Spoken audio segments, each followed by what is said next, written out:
And now I'm going to make one of these fish scale glasses. I got to do it with blue dots because I ran out of those. This is actually probably our biggest selling glass, this style. So we call it the fish scale with dots. Anyway, so I got my 44 mil tube mounted there. I got 5 inches of it. I silver fumed it already. So you don't have to watch that. You know what that's all about by now. And so now I start to draw with a clear rod, 3 mil, the bottom row of the scale. You try to judge them to be kind of equal.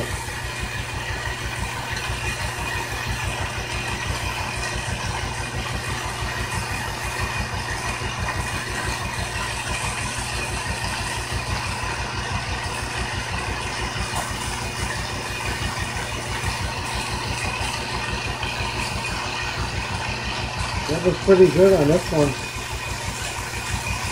They're about the same. So that's my first row, and then I continue the next row at the half point. Alright, so I have my 3 rows of scaling on there, and then that top row I add that little arch in between them, just kind of makes it look finished. Okay, so I have my cobalt rods, and I got to heat up each spot I'm going to put a dot.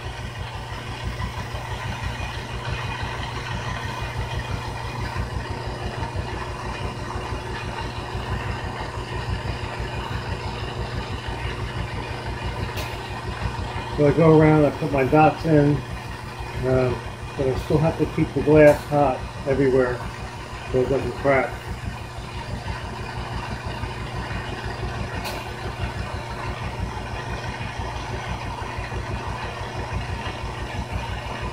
And one more on the bottom row, then I go to the next row.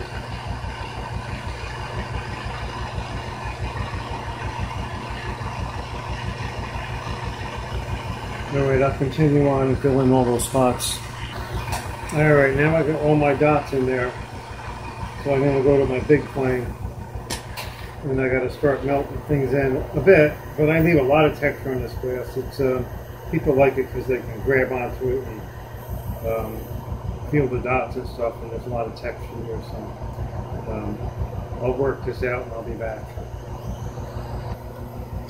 So this is one of the few glasses that I make, because I do make it all the time, that I actually use a gauge to make sure it's similar in size. I just got to blow that out of here now.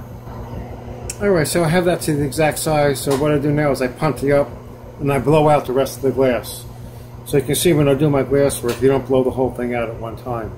It's about the width of the flame, see that? That's what I can blow out. Alright, so I got my pumpkin on there. And it's just a matter of heating up each section and blowing it out. And making sure everything's melted in just the way I want it. Alright, so I got my glass formed pretty much. I'm going to do one final little shape in here in the middle, where I'm going to heat it up and give it a little stretch.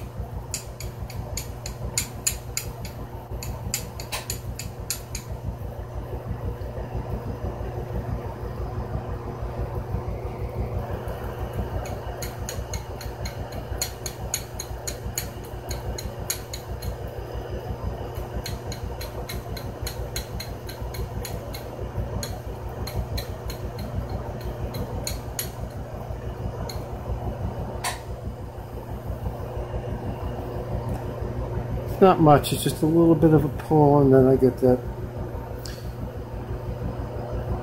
nice shape to it.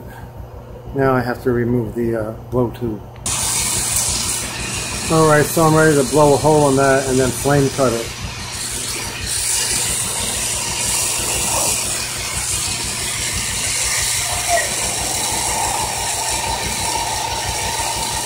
When I do this, I gotta go 360. It makes a big difference when I pull them apart. Get all the way around. See if I can pull that groove off there. Not bad. And of course that'll become a dandelion vase.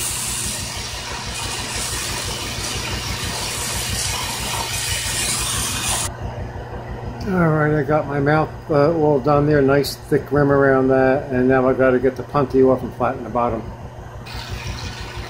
Because I melt my punty on there really solid, I have to melt it off, I can't just break it off. You know, like you see with a lot of glass work, you just kind of snap it. That would just break the bottom of my glass. So I got to remove it by cutting it with the fire. And then heating that blob up there and pull it off with a piece of glass.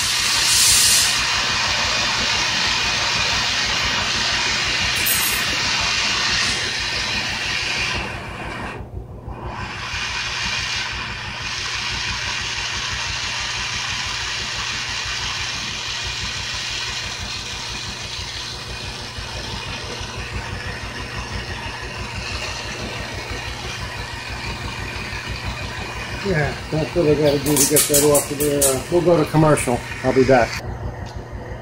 Alright, well, actually this is the commercial. And as I melt that bottom, it gets thicker, so it becomes really strong.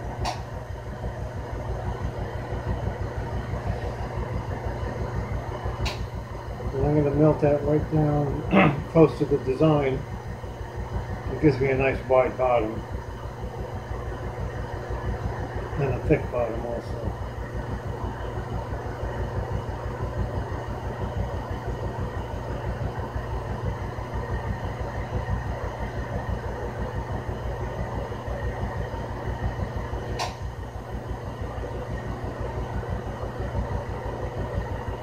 And I got to keep the glass fairly level, otherwise the bottom will crook.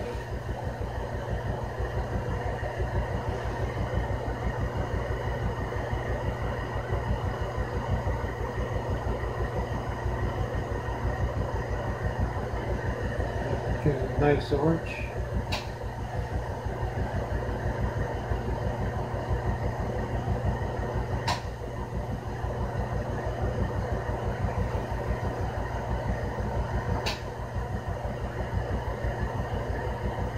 Make sure it doesn't wiggle or wobble. And so there we go, one glass. Alright, so that little vase came from that last glass. And now I just got to get it off the punty and flatten it out. I gave it a little bit of a different mouth on that one.